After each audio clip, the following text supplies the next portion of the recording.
Настройки загрузки товаров в магазин. В настройках загрузки товаров можно указать условия, по которым товары будут загружаться в магазин. Итак, в самом верху мы видим ссылку для загрузки товаров с этого прайс-листа. Вы можете скопировать ее, просто нажав по ней. Далее, если вы введете ее в адресную строку браузера, то начнется загрузка товаров с этого прайс-листа. Она нужна в тех случаях, когда вы хотите удаленно запустить загрузку товаров с этого прайс-листа, не заходя в административную панель интернет-магазина. Далее поле, в котором вы можете выбрать загружать или не загружать товары с этого прайс-листа. Эта настройка нужна в тех случаях, когда вы не хотите загружать товары с этого прайс-листа в каталог, но хотите загрузить другие данные, такие как категории, производители, характеристики, или же хотите просто сгенерировать файлы прайс-листов или фидов данных. Далее идет блок с условиями загрузки товаров.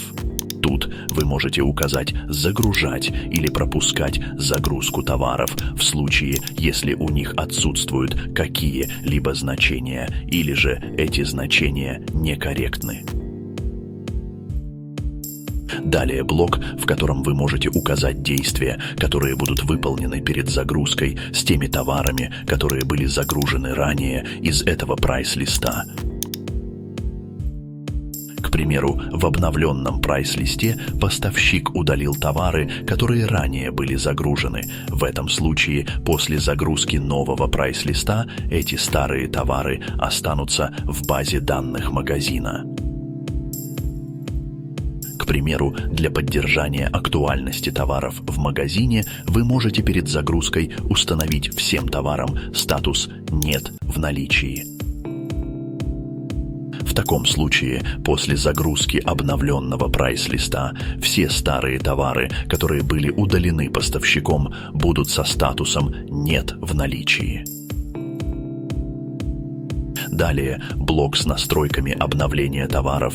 Тут вы можете указать «Загружать» или «Не загружать» новые товары из прайс-листа, а также вы можете выбрать отдельные значения у товаров, которые необходимо обновлять.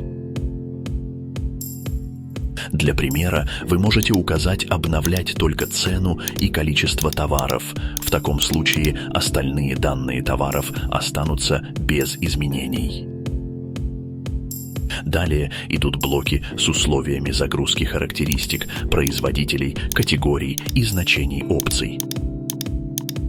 Они все имеют схожие настройки, и в них вы можете указать, стоит ли загружать новые значения или обновлять уже существующие.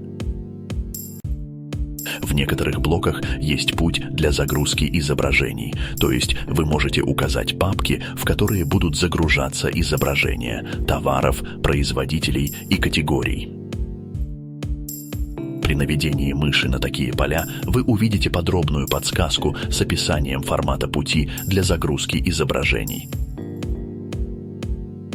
Далее расположен блок с условиями загрузки изображений. В нем вы можете указать «Загружать» или «Не загружать» изображение товаров, способ загрузки, а также стоит ли перезагрузить изображения, которые уже были загружены ранее.